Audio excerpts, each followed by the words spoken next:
안녕하세요. 한 주 잘 보내셨죠? 예, 오늘은 인류과정 2주차 제한 시간입니다. 그래서 지난주에서 부동산의 특성부터 이야기 드리도록 하겠습니다. 이번 교재는 47페이지 펴놓으시기 바라겠습니다. 네, 교재 47페이지예요.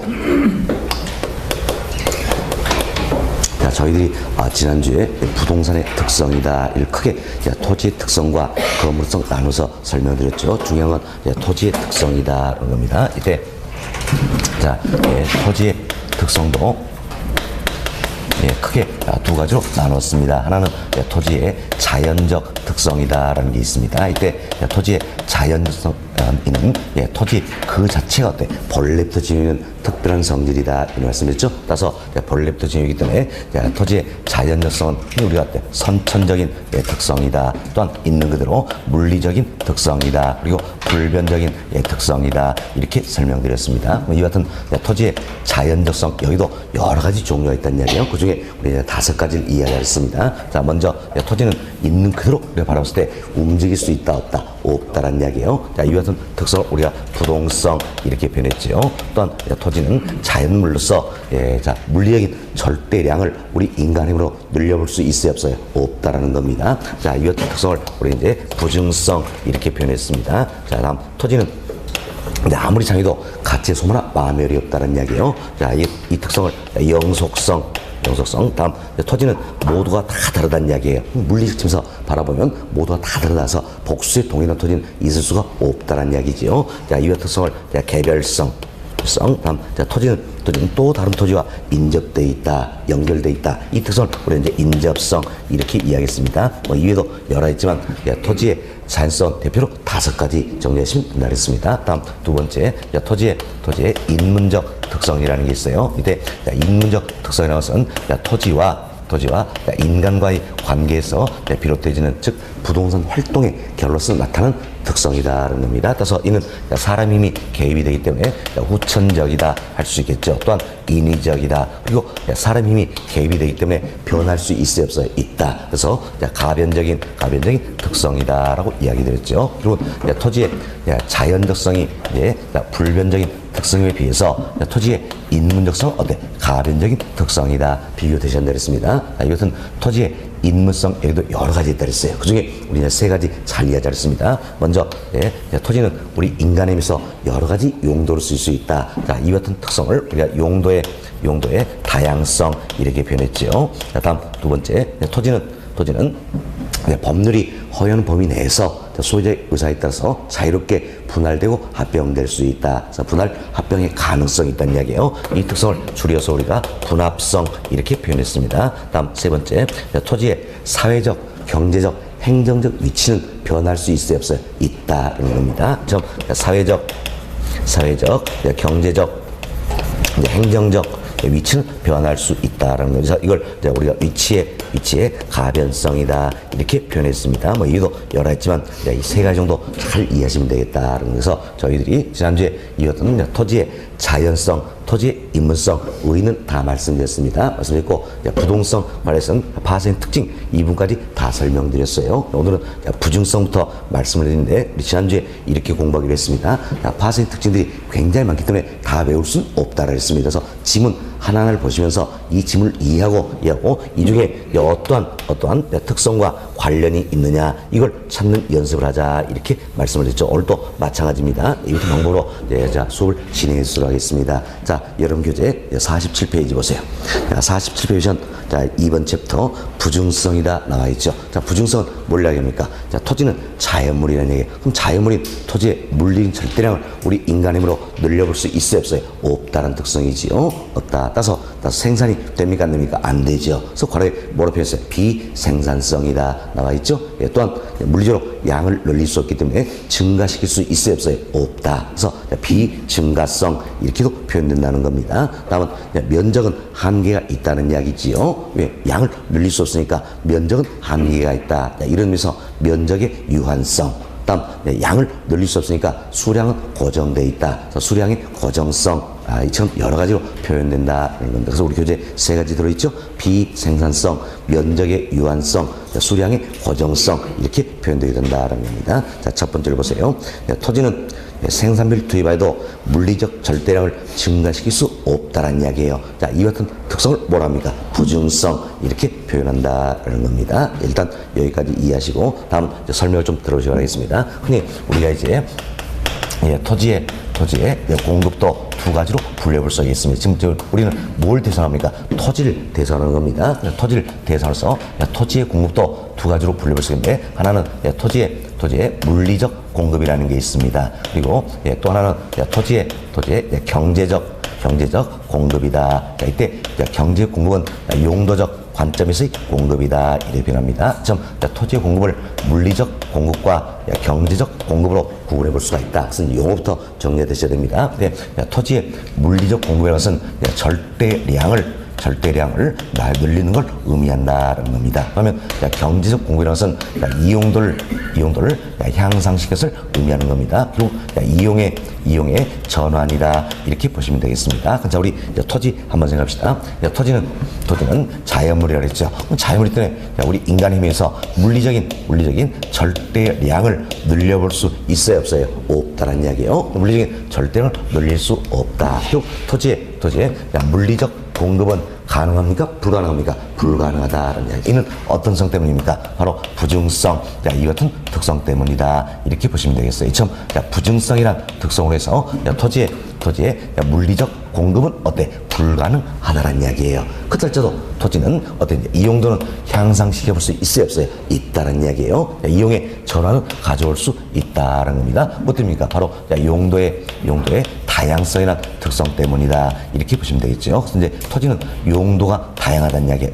용도가 다양하기 때문에 경우에 따라서는 전환도 가능하고 이행도 가능하다. 그래서 우리 지난주에 배웠어요. 전환이 진행중 토지를 뭐라 합니까? 후보지. 다음 이행이 진행 토지를 이행지 이렇게 배웠죠. 그리고 후보지, 이행지 이 개념이 나오게 된 건 뭐 때문입니까? 토지는 용도가 다양하다. 용도의 다양성 특성이 있기 때문이다라는 겁니다. 용도의 다양성 특성으로 해서 토지는 어떤지 전환도, 이행도 가능하다는 이야기예요. 이를 통해서 이용도는 향상시켜 볼 수 있어요, 없어요? 있다. 이용의 전환은 가져올 수 있다라는 이야기예요. 따라서 토지는 경제 공급은 어떻습니까? 가능하다 이렇게 보셔야 되겠어요. 굉장히 우리 시험 출제가 잘 되는 부분이에요. 잘 이해하셔야 됩니다. 지난 시험도 답이 어때? 여기서 나왔던 부분이에요. 자, 다시 보세요. 토지는 부증성이란 특성으로 해서 물리적 공급은 가능합니까? 불가능합니까? 불가능하다는 이야기예요. 그래서 용도의 다양성이라는 특성으로 인해서 경제적 공급, 즉 용도적 관점에서 공급은 어떻습니까? 가능하다 이렇게 비교해 주시면 되겠습니다. 됐습니다. 다음은 우리 이제 이런 예를 한번 들어봅시다. 자, 공유수면을 매립합니다. 지금 공유수면을 매립해서 택지를 조성했다는 이야기예요. 자, 이때 여러분 쉽게 이 생각하세요. 자, 공유수면이다. 쉽게 바다 이 생각하시면 되겠어요. 그럼 바다를 매립해서 택지를 조성했어요. 지금 바다를 매립해서 택지를 조성했다 할지라도 토지의 물리적 절대량은 늘어났다 할 수 있어요, 없어요? 없다라는 겁니다. 없다. 왜? 학문적으로는 바다도 토지예요. 지구돌이 자체가 토지라는 이야기예요. 지금 지구돌이 자체를 우리 토지로 하기 때문에 그리고 공유수면을 매립해서 택지를 조성했다 할지라도 물리적인 절대량은 늘어났다 할 수 있어요, 없어요? 없다라는 이야기예요. 그렇지만 이용의 전환은 이루어졌다 할 수 있겠지요. 따라서 공유수면을 매립해서 택지를 조성한다. 이 자체는 토지의 물리적 공급입니까? 경제적 공급입니까? 경제적 공급이다. 이렇게 보셔야 되죠? 이는 토지의 경제적 공급에 해당된다. 물리적 공급이 아니란 이야기예요. 경제 공급에 해당이 된다. 이렇게 생각하시고, 다음 여기서 우리가 이분도 하나 살펴봅시다. 자, 부증성이란 표현이 있고, 부증성의 예외다 이 표현이 있습니다. 근데 자 보세요. 부증성은 뭘 이야기합니까? 물리적으로 절대량을 늘릴 수 없다. 이게 부증성이잖아요. 그죠? 그럼 부증성이 예외란 건 물리적으로 절대량을 늘릴 수 있다. 이게 예외가 되겠지요. 그래서 토지의 물리적인 절대량이 늘어났다면 이는 부증성이 예외다 할 수 있겠지요. 자, 그럼 이 사례를 보세요. 자, 보세요. 이제 공유수면을 매립해서 택지를 조성했습니다. 이때는 토지의 물리적인 절대량이 늘어난 겁니까? 늘어나지 않은 겁니까? 늘어나지 않은 거잖아요. 만약에 토지의 물리적인 절대량이 늘어났다면 부증성이 예외다 표현할 수 있겠지요. 그렇지만 물리적인 절대량이 늘어난 건 아니란 이야기예요. 아니다. 따라서 이는 부증성의 예외다 할 수 있어요, 없어요? 없다라는 거지요. 현실적으로 부증성의 예외란 찾아보기 어렵다. 이렇게 생각하시면 되겠어요. 이해하시겠죠? 자, 그래서 우리 시험 최근에 또 이분이 또 답이 된 적이 있습니다. 이렇게 지문이 구성되죠. 공유수면을 매립해서 그래서 택지를 조성하는 것은 부증성의 예외라 할 수 있다. OX. X. 잘못된 거죠? 부증성의 예외라 할 수 있어요, 없어요? 없다. 없다. 왜? 물리적인 절대 늘어난 게 아니잖아요. 그렇죠? 그래서 부증성의 예외라 할 수 없다. 이렇게 생각하시면 되겠습니다. 결국 물리적 공급이 아니라 뭐가 되는 겁니까? 경제적 공급이 된다. 이렇게 생각하시면 되겠어요. 자, 다음 이 내용 토대로해서 우리가 토지의 지금 우리 토지말 대상한다 했습니다. 토지의 물리적 공급 곡선 그리고 경제적 공급을 그려보자라는 겁니다. 이때 우리가 이제 공급 곡선을 그려보겠는데 공급선은 어떤 공급 법칙을 그림으로 표현한 게 공급 곡선이에요. 그래서 공급 법칙에서는 다른 조건을 일자다 가정해서 당해자의 가격과 공급 양 사이에 비례 관계에 있다. 이 공급 법칙에서 가격이 상승하면 공급 양은 증가할까요? 감소할까요? 자 보세요. 다른 조건이 일정합니다. 오로지 가격이 상승한다는 이야기예요. 그럼 가격이 상승하면 팔고자 하는 입장에서는 지금 공급량이니까 팔고자 하는 입장이잖아요. 그럼 파는 사람 입장에서는 더 많이 팔겠어요? 적게 팔겠어요? 많이 팔겠지요. 그럼 다른 종이 입장에서 원가 똑같이 들었다는 이야기예요. 근데 팔 가격만 올라간다는 이야기예요. 그럼 그만큼 이윤이 많이 났기 때문에 더 많이 팔고자 한다. 그래서 가격이 상승하면 공급량은 어때? 증가한다. 다음 가격이 하락하면 더 적게 팔고자 했죠? 공급량은 감소한다. 이처럼 가격과 공급량 사이에는 비례 관계에 있다. 정의 관계에 있다. 이게 공급 법칙이에요. 이걸 그림 표현한 게 바로 이제 공급 곡선이다 생각하시면 되겠어요. 결국 공급 곡선에서는 이제 가격과 공급 양 사이의 관계를 그림으로 표현한 것이다. 그래서 한쪽 축에는 가격을, 한쪽 축에는 어떤 양을 나타내면 되겠지요. 자, 그럼 우리 그려봅시다. 자, 여기 보세요. Y축은 경제학에서는 관행적으로 가격으로 표현합니다. 경제학은 수학과 좀 다릅니다. 그래서 Y축은 관행적으로 가격으로 표현한다. 가격은 price 적을 짜서 P, 그리고 제로. 다음 X축은 양이 되겠죠. quantity 적을 짜서 Q. 그래서 P0 Q. 좌표 평면에서 그려보자라는 겁니다. 자, 보세요. 가격이 P0였어요. P0였을 때 토지의 물리적인 절대량이 Q0라는 이야기예요. 그럼 자, P0와 Q0 연결시켜서 이 점을 찍어볼 수 있다라는 겁니다. 그럼 가격이 P0에서 P1으로 이렇게 상승했다는 이야기야. 그럼 가격이 상승했습니다. 그럼 가격이 상승하면 공급 법칙에서 당연히 공급 양은 어때? 증가해야 되겠지요. 그렇지만 토지의 물리적인 절대량은 증가할 수 있어요, 없어요? 없다라는 이야기지요. 그래서 아무리 가격이 상승했다죠, 토지의 물리 절대량에는 변화가 있어요, 없어요? 없지요. 그렇죠? 그래서 가격이 P1으로 상승했다 할지라도 토지의 물리적인 절대량은 어떻습니까? Q0 그대로다. 그럼 이 점을 찍어볼 수 있겠죠. 그럼 우리가 이 점과 이 점을 연결시켜서 여기서 이 점 수직의 모습으로 나타내 볼 수가 있다라는 겁니다. 수직의 모습으로 나타내 볼 수 있다. 이때 이 수직의 모습 이 자체가 바로 뭐가 되는 겁니까? 토지의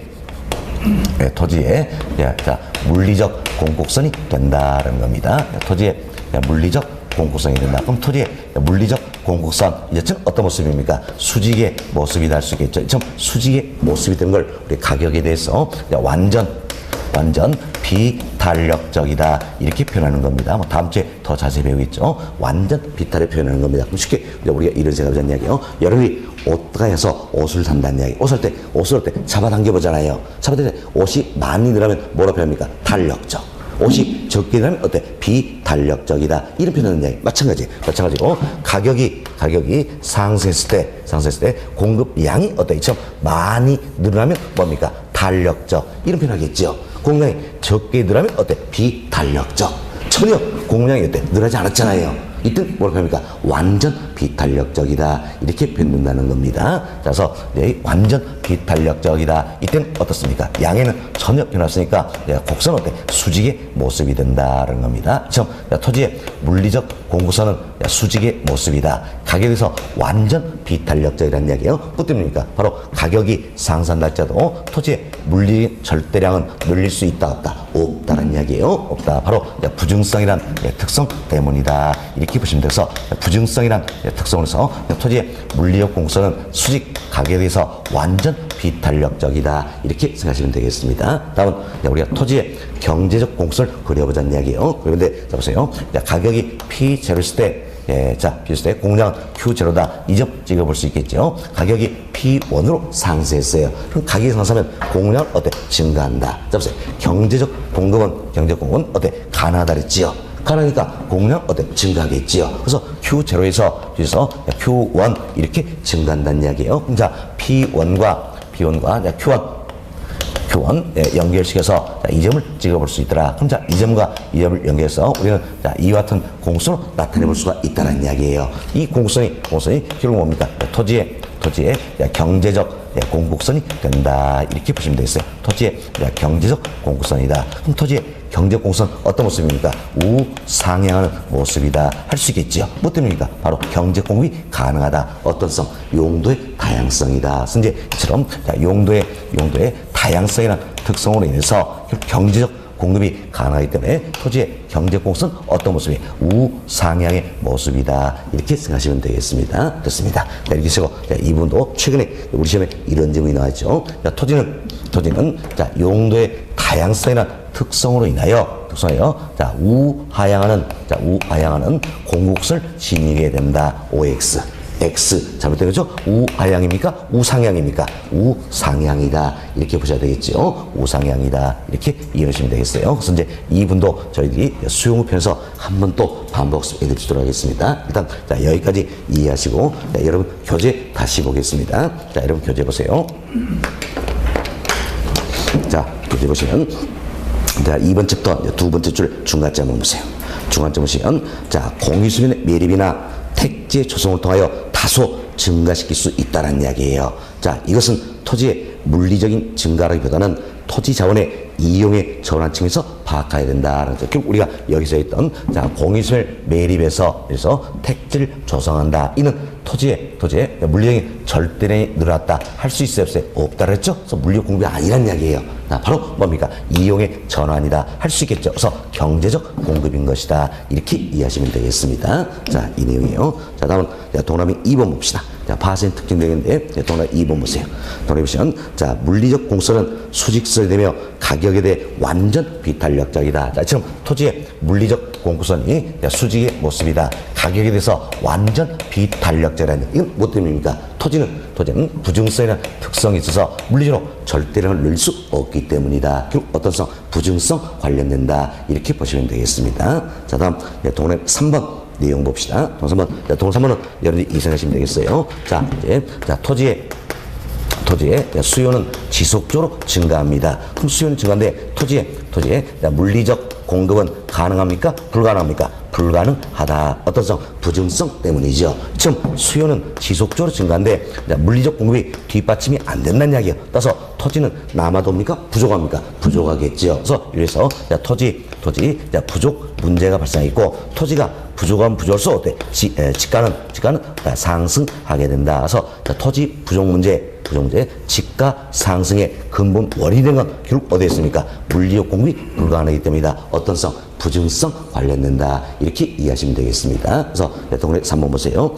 토지 부족 문제 원인이 되어 지가 상승 문제가 발생한다. 어떤 성? 부증성 관련된다. 이렇게 보시면 되겠어요. 그리고 이처럼 토지의 수요는 증가하지만 물리적 공급이 뒷받침되지 않기 때문에 토지가 부족할 수밖에 없다. 그래서 토지는 더욱더 희소해진다. 그래서 거래 희소성 나와 있죠? 예, 참고하시면 되겠습니다. 다음 동남이 5번 봅시다.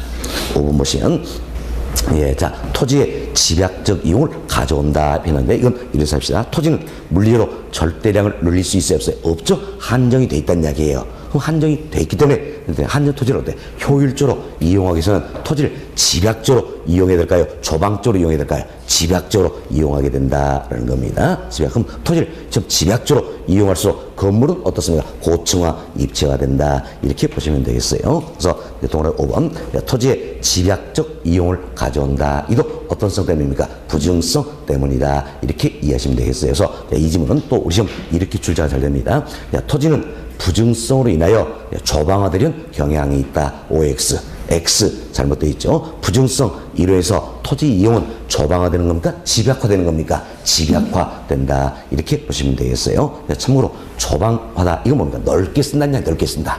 자, 예, 자, 네, 잘못된 표현이죠. 예, 자, 예, 집약적으로 이용하려는 경향이 있다. 집약적 이용이 이루어진다. 이렇게 보시면 되겠습니다. 다음, 동그라미 6번 내용이에요. 동그라미 6번은 우리 지난주에 이야기했지만, 자, 2번 생각합시다. 자, 먼저 부동성이나 특성이 있어요. 부동성. 자, 부동성은 움직이지 않는다는 이야기죠. 그럼 부동성, 이래서 지역 간 이동이 됩니까? 안 됩니까? 안 되지요. 그럼 지역 간 수용업 조절이 곤란하다 할 수 있겠죠. 다음, 부증성. 이래서 물리적인 절대량을 늘릴 수 없기 때문에 수용업 조절이 어렵다는 겁니다. 개별성, 모두와 달라서 물리적 측면에서는 대체 이루어지지 않는다는 이야기예요. 그래서 수용업 조절이 어렵다. 뭐 등등 여러 특성을 써 부동산 시장에서는 수용업 조절이 어렵다는 이야기예요. 우리가 이제 수급 조절의 곤란이다. 이렇게 표현했죠. 수급 조절이 곤란하다. 이때 수급은 뭘 이야기했습니까? 수요, 공급 줄임말이라고 했습니다. 좀 수급 조절이 곤란하다. 따라서 시장기 스스로 힘에 의해서는 균형 가격이 형성될 수 있어요, 없어요? 없다라는 거지요. 없다. 따라서 시장은 완전해집니까? 불완전해집니까? 불완전해진다. 그래서 부동산 시장은 결국 어때? 불완전 경쟁 시장이 된다는 거. 지금 시장이 불완전해서 시장기 스스로 힘에 의해서는 균형 가격이 형성되지 않는다는 이야기예요. 그럼 우리는 적정 가격을 알아볼 필요가 있어요, 없어요? 있지요. 예, 있죠. 이래서 감정평가라는 제도를 도입하게 된다. 이렇게 보시면 돼서 감정평가라는 제도가 나오게 된 것도 토지 어떤 성 때문입니까? 부동성, 뭐 부증성, 개별성 등 여러 특성 때문이다. 이렇게 생각하시면 되겠습니다. 자, 이 내용 생각하시면서 자, 동그라미 6번 보세요. 6번 보시면 자, 수급 조절의 곤란 등으로 균형가 형성의 곤란함으로 감정평가 사이한 균형 가격이 필요하다는 겁니다. 그럼 결국은 자, 보세요. 수급 조절이 곤란하다. 그래서 시장 스스로 힘에서는 균형가 형성되지 않는다는 이야기예요. 그래서 감정평가를 필요케 한다. 자, 이는 어떤 성입니까? 부동성, 부증성, 개별성 등 여러성 관련된다. 이렇게 생각하시면 되겠습니다. 자, 다음 동그라미 7번 봅시다. 7번. 자, 7번은 이렇게 생각하세요.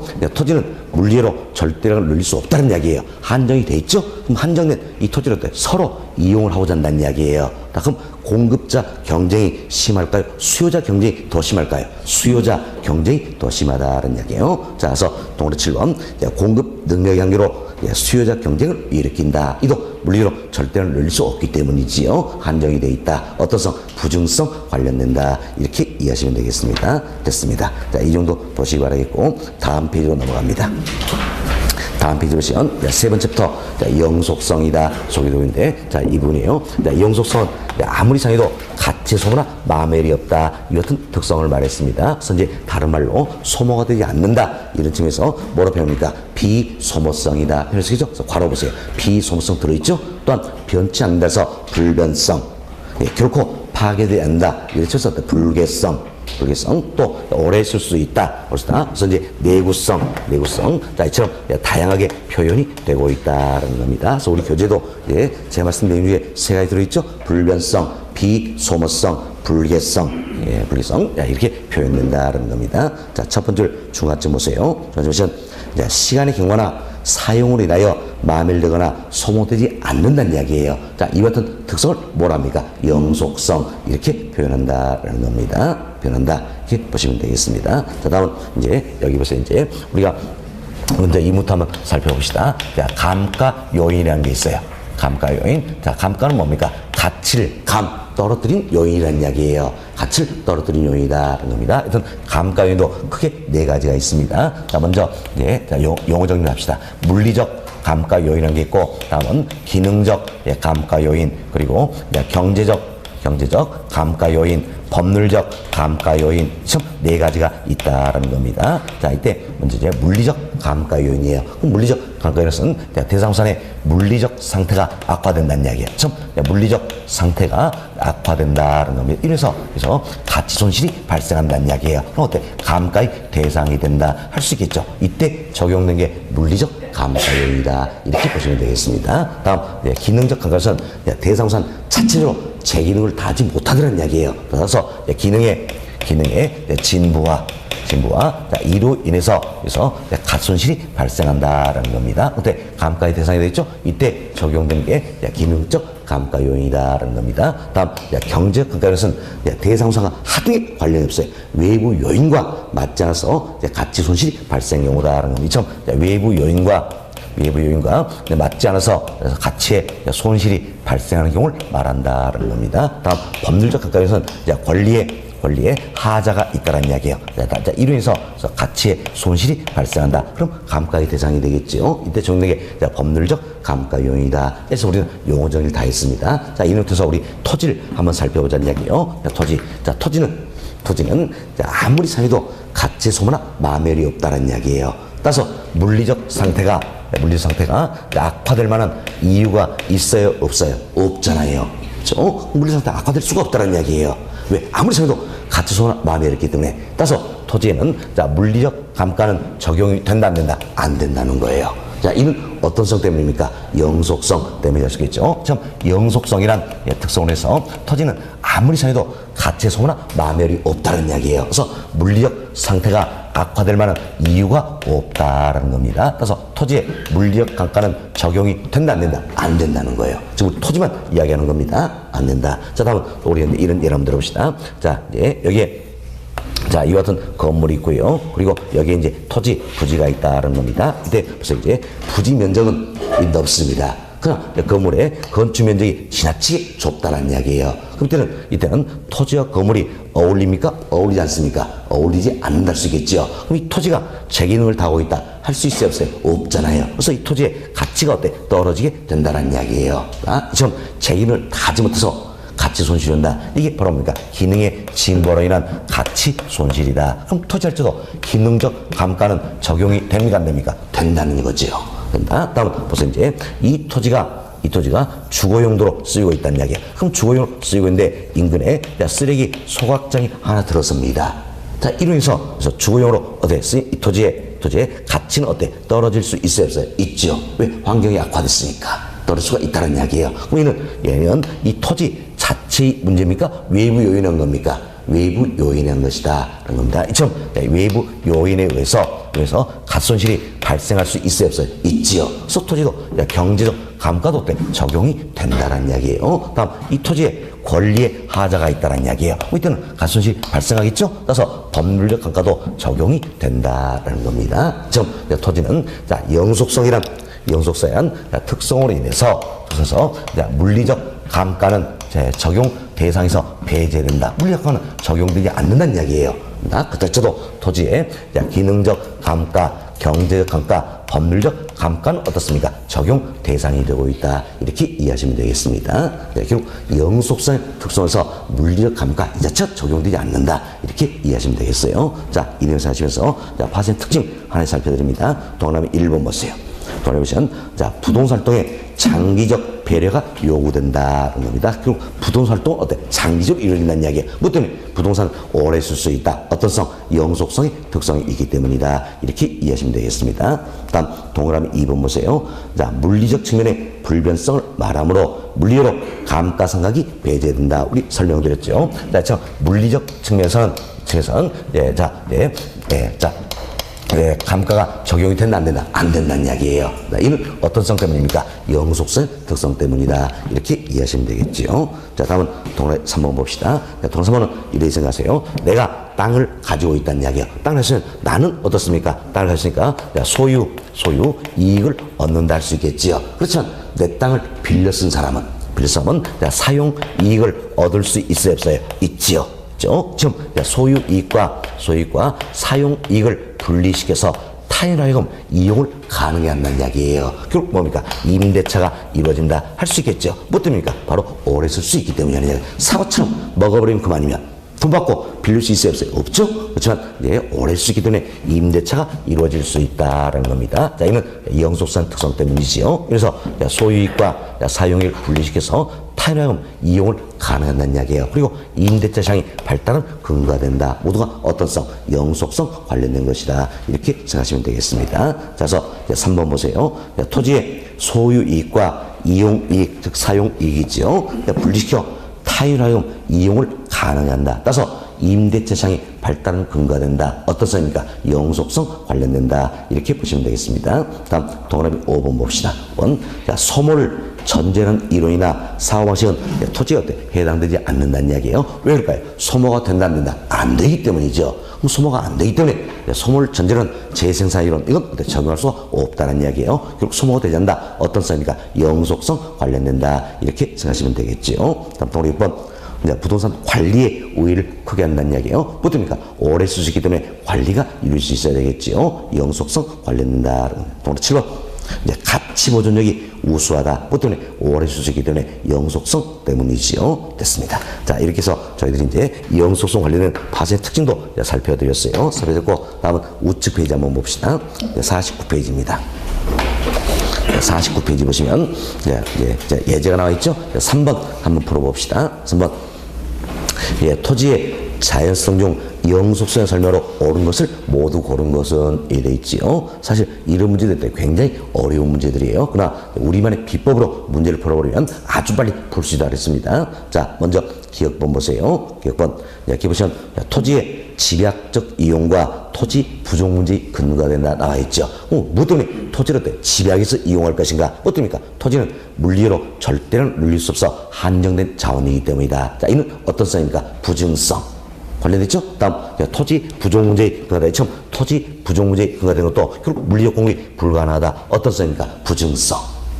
결국은 기억권은 어때? 부증성. 자, 이와 관련된다. 할 수 있겠죠. 그럼 기억권은 부증성이에요. 문제는 뭘 물었습니까? 영속성. 관한 설명을 옳은 걸 못 찾으라 했어요. 그럼 기억권은 답이 될 수 있어요? 없어요? 없잖아요. 그럼 얼른 보기 1, 2, 3, 4 보시면서 기억권 들어가 있는 건 답이 될 수 없다. 지워버리면 되겠지요. 그럼 자, 1번, 3번, 4번은 답이 될 이유가 있어요? 없어요? 없지요. 그럼 결국 답이 될 수 있는 건 뭡니까? 이제, 자, 2번, 5번 둘 중에 하나가 답이 될 가능성이 있다. 이렇게 보시면 되겠어요. 그럼 자, 보기 2번, 5번 중에, 자, 니은번은 어때? 똑같이 들어있잖아요. 그럼 볼 필요 있어요? 없어요? 없죠. 볼 필요 없다는 이야기예요. 없다. 그럼 차이가 뭡니까? 디귿번 한번 보자는 이야기예요. 디귿번.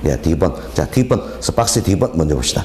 부동산 활동을 임장 활동시키며 나와 있죠. 우리 지난주에 했어요. 부동산 활동을 임장 활동으로 만들어준다. 자, 이는 어떤 성 때문입니까? 부동성. 그리고 개별성. 자, 이 같은 특성 때문에 부동산 활동 임장 활동이 된다. 이야기 드렸죠. 그리고 그 다음 주 보세요. 감정평가시 지역 분석을 필요로 한다. 그렇죠? 지역 분석을 필요한 건 어떤 성입니까? 부동성 그리고 인접성. 자, 이 같은 특성 때문이다. 이렇게 이야기 드렸어요. 그래서 이제 디귿번 지문 어떻게 끊어보자는 얘기. 그래서 부동산 활동을 임장 활동시킨다. 여기까지 본다면 부동성 개별성이지요. 그리고 그 뒤쯤은 지역 분석을 필요한다. 이 부분만 본다면 부동성 인접성이라는 이야기예요. 이때 이제 디귿번 지문 전체를 보자는 이야기예요. 전체를 보면 공통된 걸 찾아야 되겠지요. 그럼 공통된 건 결국 뭡니까? 부동성이다. 이렇게 보시면 되겠지요. 그럼 디귿번은 자, 부동성 관련 설명이다. 할 수 있겠죠. 그렇죠? 따라서 디귿번도 들어가면 답이 될 수 있어요? 없어요? 없다는 이야기예요. 없다. 그럼 5번도 어때? 아웃이네요. 남는 건 몇 번입니까? 2번. 아시겠죠? 이렇게 찾는 게 훨씬 쉽게 찾는 방법이에요. 이 방법을 적용하면 이 같은 박스의 문제는 완전히 어때? 우리를 위한 문제다. 이렇게 생각하시면 되겠습니다. 그래서 다 몰라도 된다는 몇 개 말면 답은 우리는 찾을 수 있다. 이렇게 보시면 되겠어요. 사실 3번도 기출문제예요. 예, 자, 그래서 답은 찾아드렸고요. 그리고 또 하나씩 더 살펴봅시다. 니은번 보세요. 박스의 니머시는 자, 소몰 전제로는 재생산 이론과 감가상각 이론이 적용되지 않는다는 이야기예요. 뭐 때문입니까? 소모가 된다는다. 안 되기 때문이지요. 그럼 소모가 안 된다면 어떤 셈입니까? 영속성 관련된다 할 수 있겠죠. 그럼 이제 영속성 관련된 거 하나 찾았습니다. 니은번. 2번. 다음은 디귿번 설명드렸고, 자, 릴번 봅시다. 릴번. 자, 일가의 법칙이 배제된다라는데, 이건 우리 잠시 또 이야기했지만, 자, 먼저 설명드리겠습니다. 여기 보세요. 자, 일가의 법칙이라는 게 있어요. 자, 일가 법칙은 이런 생각하세요. 자, 우리가 이제 예를 들어서 파주의 토지시장이다. 이렇게 생각하는 이야기예요. 파주의 토지시장처럼 동일한 시장 내에서 하나의 물건에는 일가 하나의 가격이 존재한다. 이 법칙이 일가의 법칙이에요. 그럼 잡으세요. 이제 파주의 토지시장 여기서 일물이 되기 위해서는 모든 토지가 같아야 되겠지요.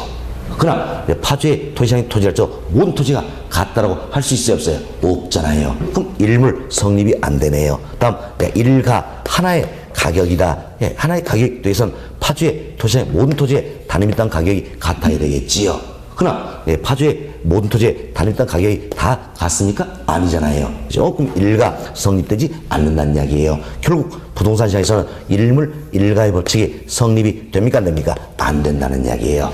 뭐 때문일까요? 바로 모두가 다르다. 어떻습니까? 개별성 때문이다. 이렇게 보시는 것에서 개별성, 자, 이와 같은 뜻으로서 부동산 시장에서는 일물 일가 법칙 적용이 된다, 안 된다? 안 된다. 이렇게 보시면 되겠습니다. 안 된다. 이렇게 생각하시고, 다음은 우리가 이제 토지의 대체다. 이 면에서 또 한번 이야기해 봅시다.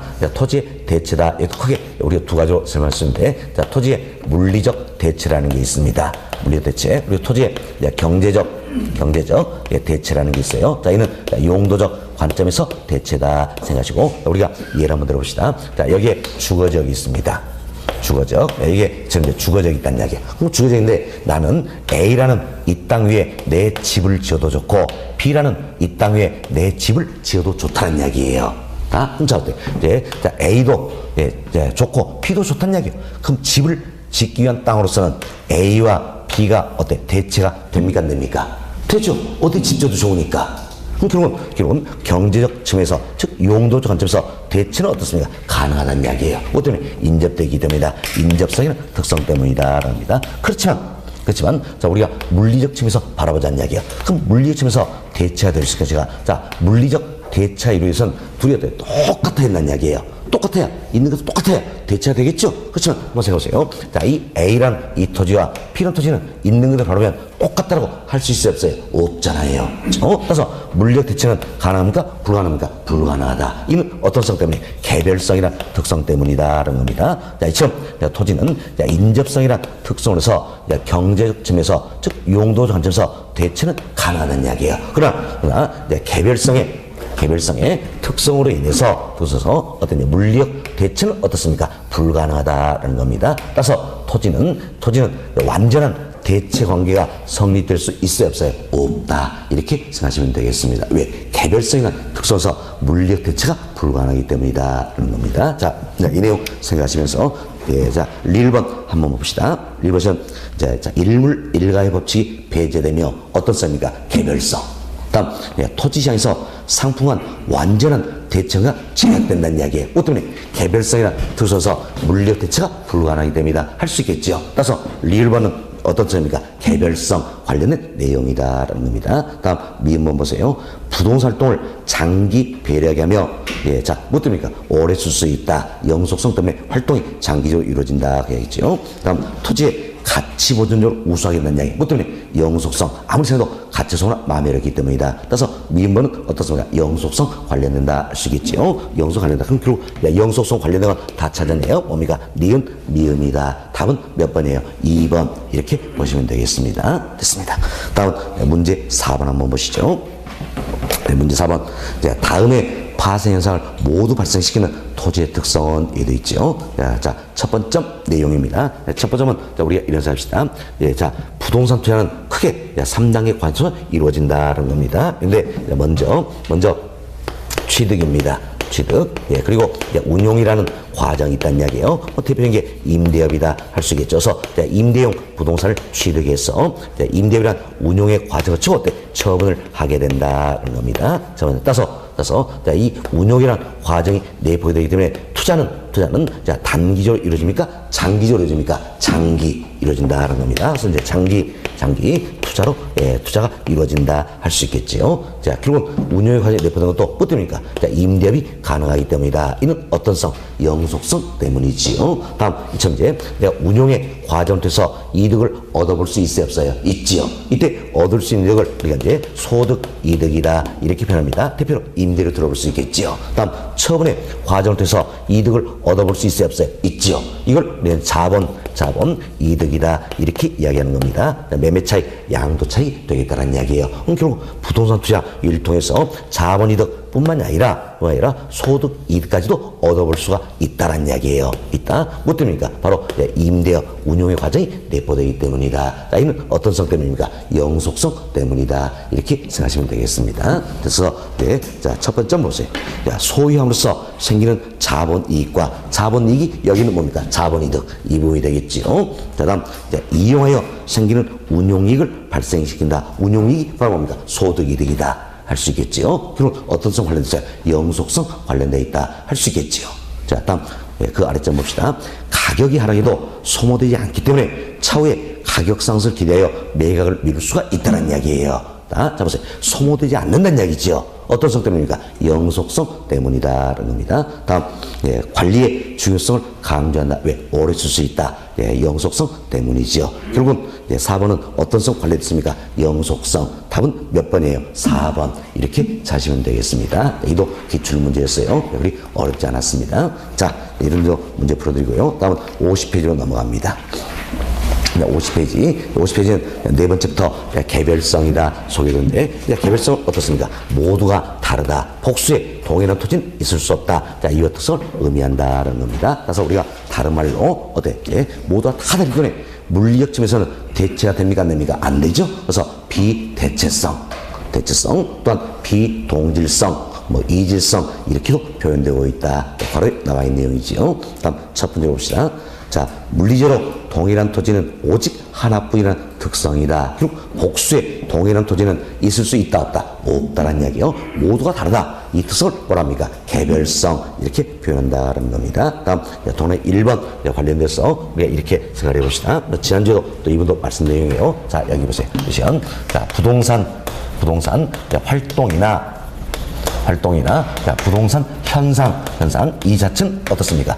지역적으로 즉 국지적으로 나타날 수도 있지만 개별적으로 나타날 수도 있다는 겁니다. 지금 부동산 활동이나 현상이 지역적으로 나타나는 건 결국 어떤 성입니까? 부동성이나 특성에서 지역 간 이동이 되지 않기 때문이지요. 그러면 부동산 활동이나 현상이 개별적으로 나타난다는 이야기는 뭐 때문입니까? 모두가 다르다. 개별성, 이 같은 특성 때문이다. 이렇게 보시면 되겠습니다. 자, 지금 부동산 활동이나 현상이 지역적으로 나타나기 때문에 이 지역을 분석할 필요가 있어요, 없어요? 있지요.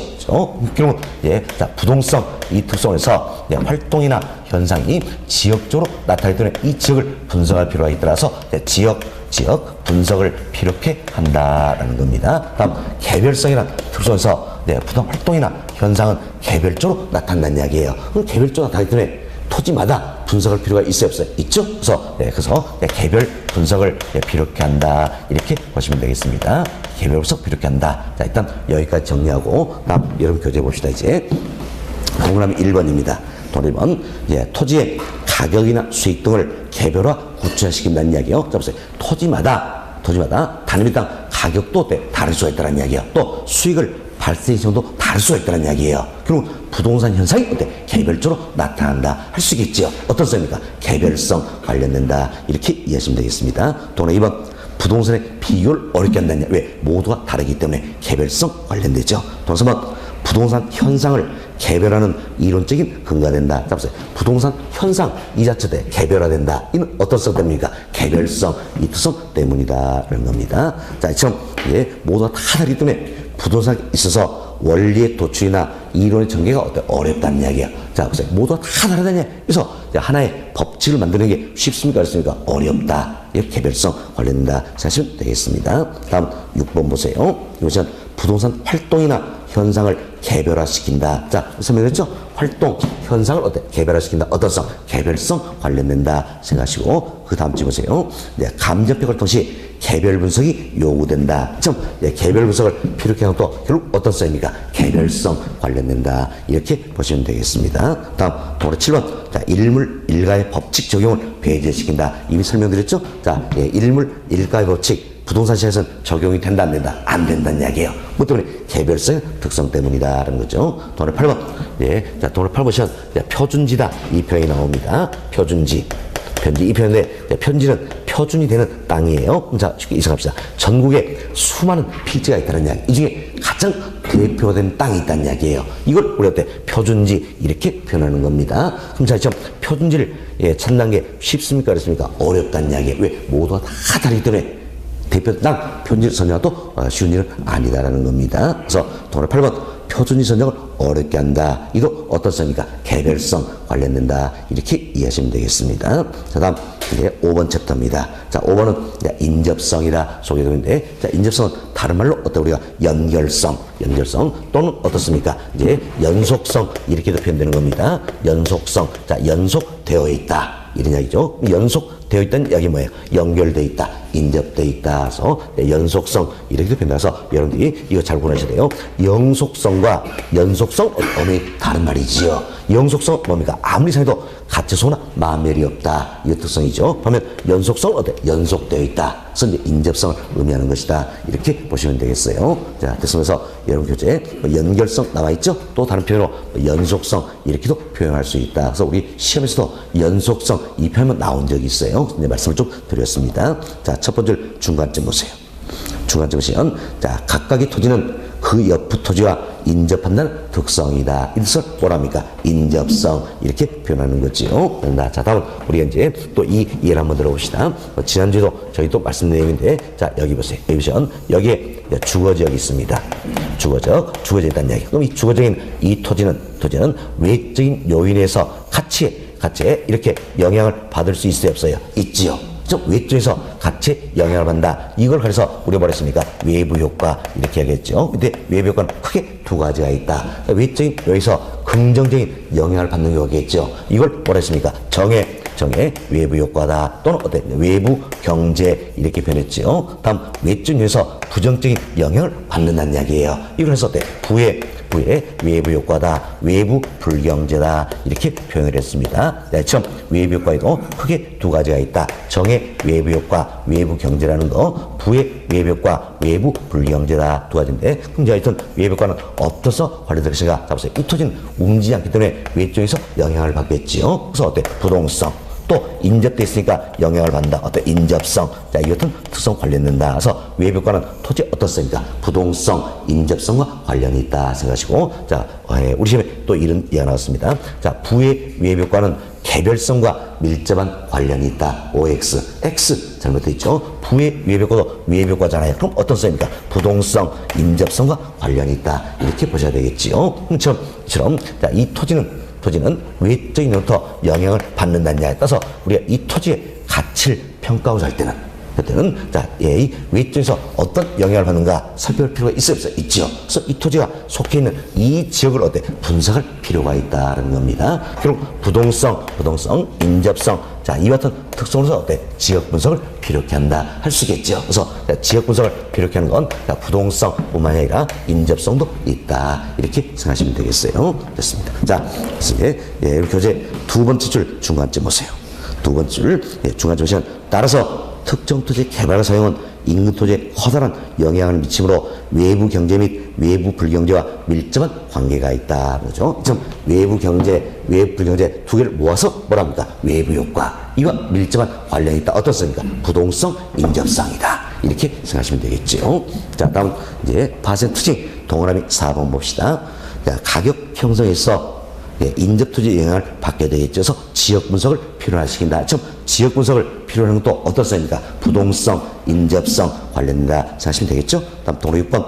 자, 부동산의 용도층에서 대체 가능성을 존재하게 한다. 자, 우리 여기서 배웠습니다. 자, 용도적 관점에서 즉 경제적 대체 이럴 때 가능하게 만들어준다는 이야기예요. 이는 어떤 성 때문입니까? 인접성 때문이다. 이렇게 이해하시면 되겠습니다. 자, 이렇게 해서 저희들이 이제 토지의 자연성이다 대표로 몇 가지 뭐 있었습니까? 부동성, 부증성, 영속성, 개별성, 인접성, 여기에 의의와 파생 특징 다 정리를 해드렸습니다. 보시고 다음 51페이지로 넘어갑니다.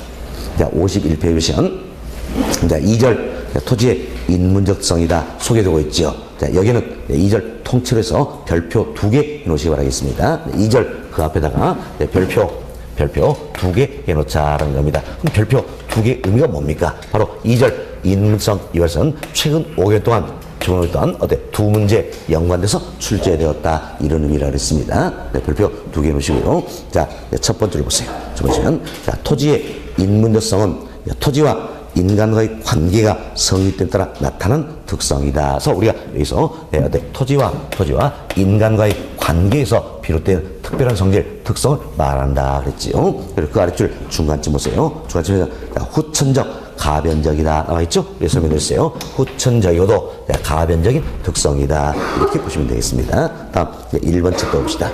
자, 1번 챕터는 용도의 다양성입니다. 첫 번째로 토지가 여러 가지 용도에 제공돼서 특성을 용도의 다양성 또는 다른 말로 변용성 이렇게 표현합니다. 사실 용도의 다양성이라 이는 용도가 많다는 이야기죠. 그래서 많을 다자 써서 다용도성 이렇게도 표현되는 거고요. 또 용도가 많기 때문에 용도의 변경도 가능하다. 그래서 그런 뜻은 변용성, 용도의 변경도 가능하다. 그래서 변용성 이렇게도 표현되고 있다 생각하시면 되겠습니다. 다음 동그라미 1번입니다. 동그라미 1번 시간 최유효 이용이다 이 표현이 나옵니다. 자, 최유효 이용이다. 변화의 최유효용 이건 뭡니까? 쉽게 이렇게 생각하세요. 가장 좋은 용도로 써보자는 이야기예요. 가장 좋은 용도로 써보자. 뭐 때문일까요? 토지는 용도가 다양하다는 이야기예요. 그럼 용도가 다양하기 때문에 다양한 용도에서 가장 좋은 용도로 활용할 필요가 있어요, 없어요? 있다는 겁니다. 그래서 이제 최유효이다. 이는 어떤 용도의 다양성 관련된다 할 수 있죠. 또 우리 이래서 할 수 있죠. 토지는 물리로 절대량을 늘릴 수 있어요, 없어요? 없죠. 한정된 자원이니까 가장 좋은 용도로 활용될 필요가 있어요, 없어요? 있다. 그래서 부정성 이와도 관련된다. 기타 여러 특성과 관련된다 생각하시고 최유효용은 용도의 다양성, 부정성 등등 여러 특성과 관련이 있다. 이렇게 보시면 되겠습니다. 그래서 동그라미 1번 최유효용은 최성립근거가 된다. 용도의 다양성 생각하시면 되겠죠. 동그라미 3번 이행과 전환을 가능한다. 우리 여기서 말했어요. 토지는 용도가 다양하다는 얘기죠. 용도가 다양하기 때문에 경우에 따라서 전환도 이행도 가능하다. 결국은 경제적 공급, 용도적 관점에서 공급을 가능하게 만들어준다. 이렇게 이해하시면 되겠습니다. 됐습니다. 자, 다음 2번 챕터로 넘어갑니다. 자, 2번 챕터는 합병 분할의 가능성이다. 소리인데 이걸 우리가 이제 분할 합병의 가능성 이렇게 표현해서 줄여서 뭡니까? 분합성 이렇게 표현한 겁니다. 분합성. 자, 첫 번째 그 부분 보세요. 토지 면적을 인위적으로 합할 수도 있고 나눌 수도 있다는 성질이다. 이제 합병 분할의 가능성 또는 분합성 이렇게 표현한다는 겁니다. 자, 그럼 무엇 때문에 자 분할하고 합병할까요? 바로 최유효용을 위해서다라는 겁니다. 그래서 분합성 이 자체는 최유효용과 밀접한 관련이 있다 생각할 수 있겠고, 자, 이처럼 분할 합병 일도에서 더욱더 다양한 용도로 활용될 수 있어요, 없어요? 있다는 이야기예요. 그래서 분합성은 용도의 다양성을 지원하는 기능을 갖는다라는 겁니다. 자, 그게 동그라미 1번 내용이에요. 자, 동그라미 1번 보세요. 자, 용도의 다양성을 지원하는 기능을 갖는다 할 수 있겠죠. 왜? 분할 합병 일도에서 더욱더 다양한 용도로 활용될 수 있기 때문이다. 이렇게 보시면 되겠습니다. 다음 페이지 넘어갑니다. 다음 페이지 세 번째 도시는 사회적, 경제적, 행정적 위치는 변화할 수 있다. 위치 가변성이다. 소개되고 있죠. 자, 첫 번째로 봅시다. 중간 보세요. 인간의 활동에 따라 어떤 토지를 둘러싸고 있는 인문적 환경이나 제도 등이 변하면 토지의 위치로서의 가치가 변하게 된다. 결국 부동산 활동의 결로서 나타나는 사회적, 경제적, 행정적 위치는 변할 수 있어요, 없어요? 있다. 그래서 위치에 가변성이 있다. 이렇게 보시면 되죠. 제가 지난주에도 간단한 사례를 들어서 이야기 드렸던 겁니다. 위치에 가변성이 있다. 이렇게 보시면 되겠어요. 자, 이런 식으로 말씀드리면 될 것 같고요. 자, 53페이지 봅시다. 53페이지 보시면 상단에 예제 5번 하나 더 풀어주도록 하겠습니다. 5번 봅시다. 토지 특성 설명으로 틀린 것은, 자, 1번 보세요. 영속성으로 인해 원칙적으로 감가상각이 적용되지 않는다. 자, 영속성 이론에서 물리적 측면에서 감가의 대상이 된다, 안 된다? 안 된다. 이렇게 보셔야 되겠죠. 그래서 맞는 점이 되겠습니다. 다음 2번 봅시다. 자, 부동성으로 인해서 부동산 활동이 국지화된다. 자, 국지화 이건 뭡니까? 지역화다. 이런 의미라 그랬죠. 그리고 위에 설명드렸처럼 자, 부동산 활동 현상이 지역적으로 국지화 나타나는 건 어떻습니까? 부동성 때문이다. 그래서 맞는 표현이 되겠지요. 다음 3번 봅시다. 자, 부증성에서 토지 이용은 집약화된다 그랬지요. 그럼 4번 보세요. 개별성으로 인해 부의 외벽과가 발생한다 나왔네요. 잘못됐죠? 자, 부의 외벽과도 외벽과다. 외벽과는 어떤 사입니까? 부동성, 인접성 관련된다 그랬죠. 우리 여기 설명드린 거예요. 자, 이처럼 외벽과는 어떤 사입니까? 부동성, 인접성 관련된다. 지문에 개별성 어때? 잘못된 표현이다. 알 수 있겠죠? 예. 자, 부의 외벽과도 외벽과의 일종이기 때문에 예. 자, 부동성, 인접성이다. 이렇게 보셔야 되겠습니다. 자, 5번. 자, 이용치 목적에 따라 인위적으로 분할 또는 어때? 합병을 이용할 수 있다라는 거죠. 물론 법률이 허용하는 범위 이내에서겠지요. 맞습니다. 따라서 틀린 건 몇 번입니까? 4번 답으로 보시면 되겠습니다. 자, 이렇게 해서 저희들이 이제 3장 토지의 특성이다. 이분도 설명 다 드리고 예제도 몇 개 풀어드렸습니다. 자, 이렇게 해서 우리 교재 1편 총론 2부는 마무리가 다 되었네요. 이렇게 말씀드리고 잠시 쉬었다가 다음 시간에는 우리 교재 2편 강론에 대해서 살펴보도록 하겠습니다. 10분 쉬었답니다.